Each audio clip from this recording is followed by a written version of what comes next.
Bonjour à tous, bienvenue au 12h30 à la une de l'actualité.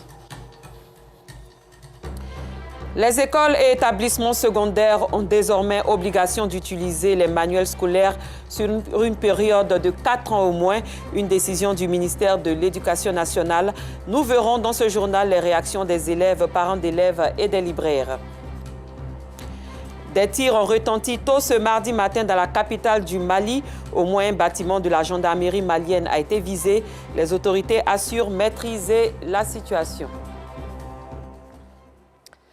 Selon un circulaire du ministère de l'Éducation nationale et de l'alphabétisation numéro 271 du 14 août 2024, toutes les écoles et établissements secondaires ont obligation d'utiliser sur une période de 4 ans au moins les manuels et matériels didactiques qu'ils auront choisis dans la liste des fournitures agréées à compter de l'année scolaire 2024-2025. Une nouvelle accueillie avec joie par les parents d'élèves, élèves et libraires. On en parle avec Noussangaré et Gilles Tonnier. La rentrée scolaire est effective depuis une semaine. Ici, dans le district autonome de Yamoussoukro, dans le centre du pays, les parents d'élèves se bousculent pour finaliser l'achat des fournitures scolaires de leurs enfants. Cet après-midi, Stéphanie s'est rendue dans cette boutique pour acheter les livres et cahiers de sa fille. Impossible pour elle de procéder à l'achat des livres par troc. L'année passée, c'était des nouveaux livres que j'ai payés. Et puis cette année, je suis venue pour troquer puisque c'est encore nouveau. Mettre un peu dessus et puis prendre nouveau. Mais il dit, il ne sait pas trop si ce livre encore est valable pour cette année. Donc, de patienter un peu. Après, je vais venir voir s'il peut échanger. Ou si c'est un autre qu'ils ont fait sortir encore, je vais payer le livre. J'ai combien d'enfants? Elle est en 3e. Si je dois payer pour elle, il y a l'autre en 5e. Si je dois payer nouveau, l'autre en terminale, les livres, tous les livres, moi je paye nouveau, tous mes livres. Si chaque année on doit changer, et puis je dépose à la maison. Lui, il y a une qui est en 4e. Si cette année, elle ne peut pas prendre pour celle-là, l'autre aussi qui est en 5e ne peut pas prendre pour celui qui est en 5e. Au fur et à mesure, ils vont changer les livres. Là. Nous, les parents, là, ça ne nous arrange pas parce qu'on n'a pas un seul enfant. Depuis son comptoir, Sako, le propriétaire de la boutique, donne les raisons de son refus. Si on prend qu'ils changent là, nous on paie. On est basé sur les nouveaux livres ici. Pour réglementer l'utilisation des manuels scolaires et supports didactiques dans les salles des classes, le ministère de l'Éducation nationale et de l'alphabétisation, dans la circulaire numéro 271 du 14 août 2024, invite les écoles et établissements secondaires à utiliser obligatoirement pendant au moins 4 années successives les manuels scolaires ou supports didactiques qu'ils auront choisis dans la liste des manuels agréés à compter de l'année scolaire 2024-2025. Un ouf de soulagement pour parents et élèves. Ça fait moins de dépenses. Non seulement les livres sont devenus chers, même cahiers. Donc si un enfant sur 2 peut prendre le même livre, en tout cas c'est bon. Lorsqu'on ne change pas les livres, ça nous aide au fait. Parce que nos grands frères, là, ils ont déjà cette capacité, ils connaissent déjà ce qu'il y a dedans. Donc ils peuvent nous enseigner, ils peuvent facilement nous dire comment faire. Et puis moi je pense que déjà, quand c'est déjà là, ça facilite les choses. Tu peux troquer chaque année parce que d'autres ont utilisé. Maintenant, quand ce sont les nouveaux comme ça, tu es obligé chaque année de changer, de repayer des nouveaux. Donc déjà, c'est trop de dépenses pour les parents. Cette décision du ministère de l'Éducation nationale et de l'alphabétisation vient booster l'activité des libraires par terre ou revendeurs de livres qui peinent à évacuer leur stock de marchandises ces dernières années. Avant, on changeait les livres chaque année, chaque 1 an. On n'arrive même pas à gagner pour nous là-dedans. Alors qu'on paye, on n'arrive pas à vendre aussi. Maintenant, depuis un certain moment, il y avait des parents aussi qui venaient, nous on troquait facilement. Depuis l'histoire de 1 an venu, on ne peut plus troquer. Ce qu'ils ont mis en place, actuellement, ça nous arrange beaucoup. Ça nous arrange. Non, ce qu'on peut avoir aussi pour nous là-dedans, ça nous arrange beaucoup. Là, s'il y a les stocks qui restent, on sait que pendant 4 ans, on peut couler ça, on peut vendre tranquille.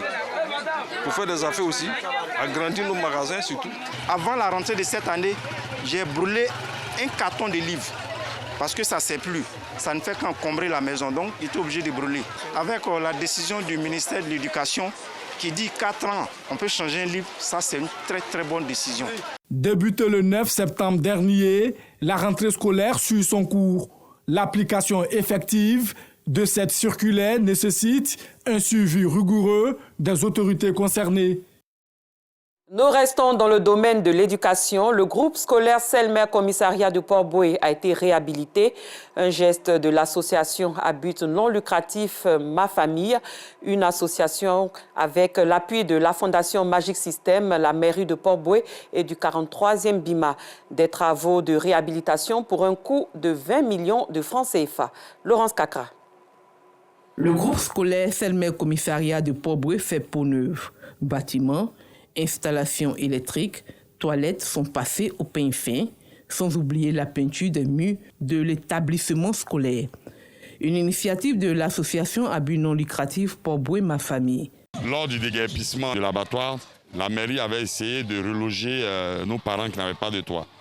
Alors, quand on les a emmenés ici, on s'est rendu compte que les toilettes, l'école était dans un délabrement pas possible. C'est ainsi que monsieur le conseiller ici présent m'a sollicité pour dire pourquoi pas faire porter le projet par rapport à Ma Famille, parce que derrière, c'est un projet innovant, structurant et de qualité. C'est comme ça qu'on a sollicité tout le monde et ensemble, nous avons réalisé ce chef-d'œuvre. La réussite de cette réhabilitation a aussi été rendue possible grâce à la collaboration de la mairie de Port-Bouët, du 43e BIMA et de la Fondation Magic System. Nous soutenons Port-Bouët Ma Famille qui a décidé, grâce à des soutiens divers, de pouvoir réhabiliter l'école primaire publique Selmer Commissariat. Et donc, il était donc important pour la Fondation d'y être et d'associer son image à cette noble initiative. Reconnaissante, la directrice du groupe scolaire Selmer Commissariat de Port-Bouët s'engage à entretenir ce joyau. Nous allons inviter les parents, leur parler des donateurs. Et puis ensemble, nous allons dire que tu fais du bien, il faut pérenniser la chose. Il faut que la propriété soit pérennisée. C'est une aubaine, on ne doit pas délaisser. Ensemble, nous allons conjuguer, on va trouver une solution d'ensemble et ça sera toujours propre. Coût des travaux de réhabilitation du groupe scolaire Selmer Commissariat de Port-Bouët, 20 millions de francs CFA. Très bonne initiative donc de l'ONG Port-Bouët Ma Famille. Depuis la mise en place du projet d'aménagement et de valorisation de l'Indigné, les automobilistes des axes Adjamé-Cocody et Plateau-Cocody vivent un véritable calvaire.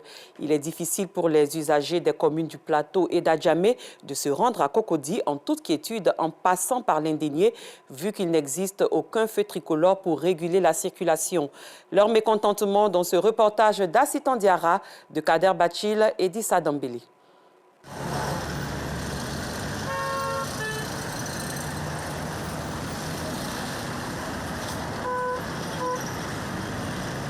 C'est le quotidien des automobilistes des axes Adjamé-Cocody et Plateau-Cocody. Il est difficile, voire impossible pour les automobilistes de la commune d'Adjamé de se rendre à Cocody sans croiser ceux du plateau. Il n'existe aucun feu tricolore pour réguler la circulation. Une situation qui engendre très souvent des embouteillages et des accidents de la circulation. À 2 heures, c'est pas facile. Ceux qui quittent Adjamé en revenant pour prendre la bretelle pour se rendre, comment on appelle ça, à Cocody, vraiment, c'est pas du tout facile. Voilà, donc à chaque fois, il y a toujours des accrochages. Si les autorités peuvent mettre des policiers, bien des gendarmes pour venir régulariser ça, cela nous fera beaucoup plaisir. Les ingénieurs qui ont fait le pont n'ont pas su placer les choses. Voilà. Sinon, en prenant ceux qui quittent à Djamé, en venant, comment on appelle ça, au sapeur-pompier, ils ne devraient pas avoir de ralentissement. Eux devraient avoir la voie spécialement pour partir, et puis nous aussi qui quittons le plateau tranquillement, quoi. Ben ça, je pense que ça doit être du niveau des ingénieurs. On demande à l'État de nous aider pour résoudre ce problème. De la manière, les voitures sont en train de traverser comment là. Souvent, ça bloque la voie aussi. Ils n'arrivent pas au feu. Et ceux qui viennent là-bas aussi n'arrivent pas à passer. Aux heures de pointe, la situation va de mal en pire selon les usagers de l'axe Plateau-Cocody. Souvent, ça crée des embouteillages. Oui. Parce que ceux qui quittent pour venir rentrer ici, là, ils vont faire un point pour aller à Cocody. Là. Souvent, ça crée des embouteillages. S'il y a un feu là-bas, ça peut aller. Donc ils partent des envers direct ou aller à Cocody direct. C'est ça là, ils ont mélangé la voie maintenant. C'était pas comme ça. Maintenant, avec de l'eau là, maintenant c'est bon, mais le grand tour là, c'est beaucoup. C'est après le projet d'aménagement de l'échangeur de l'Indigné en 2022 que les automobilistes de ce boulevard vivent ce calvaire. Une situation qui risque de s'empirer si rien n'est fait. Vivement donc qu'une solution soit trouvée pour le bonheur des usagers et automobilistes. Dans une autre veine, la couverture maladie universelle est un système obligatoire de prise en charge du risque maladie au profit de l'ensemble des résidents ivoiriens. Malheureusement, une frange de la population n'a toujours pas accès à cette action sociale du gouvernement. Une population qui représente à ce jour 50% de la population ivoirienne. Fort de ce constat, la Banque mondiale qui appuie ce programme à travers le projet WIRI a lancé le vendredi 13 septembre 2024 à Yamoussoukro le plan de la mobilisation communautaire. C'était lors d'un atelier d'échange et d'information sur l'installation des comités locaux CMU. Clément Bocou. C'est en leur qualité de représentants du chef de l'État que les préfets sont conviés à cet atelier d'échange et d'information sur l'installation des comités locaux CMU, couverture maladie universelle. Car les entraves au bon déroulement de l'enrôlement des populations sont diverses et variées. Avec la saison des pluies qui s'est abattue dans la région, certaines localités qui sont difficiles d'accès. Le projet connaît quelques avancées notables, mais il reste à booster les chiffres pour que tous les Ivoiriens se sentent concernés par ce projet-là. Un programme vital pour le bien-être des populations. Pourtant, une bonne partie de cette population n'a pas encore accès à la CMU et pour cause. On a constaté qu'il y avait des couches qui étaient vulnérables, les populations indigentes qui n'avaient pas encore eu accès non seulement à la carte, à l'affiliation et donc aux services de santé. Et donc dans ce contexte-là, la Banque mondiale a recommandé à l'unité de gestion du projet WIRI d'organiser une stratégie de mobilisation communautaire à travers les autorités décentralisées pour atteindre les personnes les plus reculées. Ce plan de la mobilisation communautaire est donc expliqué dans les moindres détails aux administrateurs qui se sont engagés pour l'accélération du processus. Nous allons nous mettre à la tâche dès que nous allons rentrer et afin que Monsieur le ministre puisse atteindre son objectif. Pour l'identification des populations, le projet WIRI appuie la Caisse nationale d'assurance maladie à travers une convention. Dans cette convention-là, il est prévu un certain nombre d'activités. Et dans ces activités, on a l'installation de comités locaux qui seront présidés par les sous-préfets. Donc nous travaillons avec la CMU à l'implémentation de ces comités locaux. Venu présider les travaux, le ministre de l'Emploi et de la Protection sociale a lancé un appel au corps préfectoral. J'en appelle à l'accentuation de leur coopération pour que les 50% de la population restante enrôlée soient enrôlés dans un délai plus court que celui dans lequel les premiers 50% ont été enrôlés.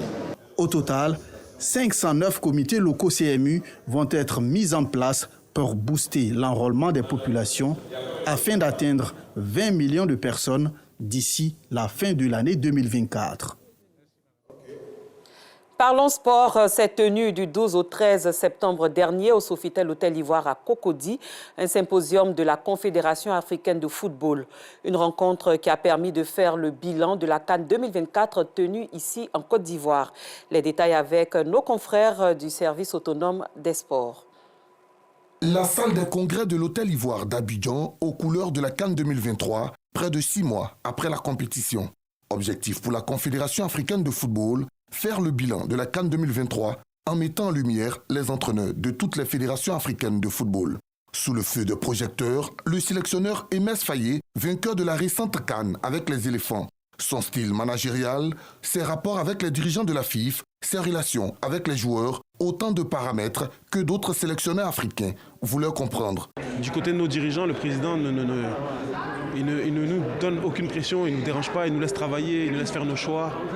Et puis il vit la chose avec nous, il voyage avec nous, il se déplace avec nous, il vient à nos entraînements, mais vraiment comme un supporter, comme un fan de foot qui vient regarder son équipe sans influencer. Ce symposium de la CAF, dédié aux entraîneurs africains, a été l'occasion pour la CAF de reverser 20% des bénéfices de la CAN 2023 à la Fédération ivoirienne de football. Un peu plus de 8 milliards de francs CFA qui serviront au développement du football féminin et jeune.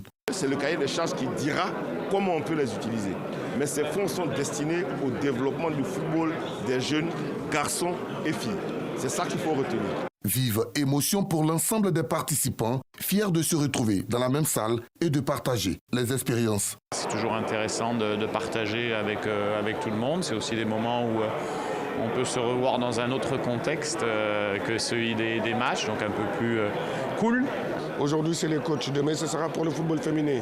Et la formation et tout ça. Et je crois que c'est un exemple que la CAF donne au pays, que les entraîneurs aussi nationaux doivent aussi faire des symposiums dans leur pays même pour former et aider les jeunes entraîneurs à progresser. Ce symposium des entraîneurs de la CAF a réuni les experts du continent africain.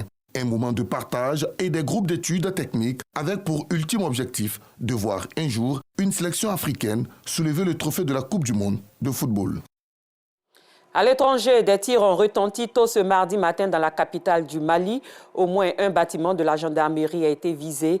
Les autorités assurent maîtriser la situation. Elles évoquent une attaque terroriste sans préciser le nombre ni l'identité des assaillants. Aucun détail pour le moment sur les éventuelles victimes de cette attaque. Et le Mali est une composante de l'AES, l'Alliance des États du Sahel, composée, comme je le disais, du Mali, du Burkina Faso et du Niger, qui s'apprête à lancer son passeport biométrique. Ce passeport vise à faciliter les déplacements au sein de leur espace commun. Il intégrera des technologies biométriques pour renforcer la sécurité et simplifier les formalités d'immigration, comme le veut le pacte de défense mutuelle créé le 16 septembre 2023. Puis le bureau de l'Assemblée nationale a validé ce mardi en France la procédure de destitution d'Emmanuel Macron déposée par une partie des députés du Nouveau Front populaire. Alors que la France attend son nouveau gouvernement depuis 2 mois, le NFP estime que le chef de l'État mène, je cite, un coup de force antidémocratique. Cette édition est terminée. Merci de l'avoir suivi. Excellent début d'après-midi sur RTI2.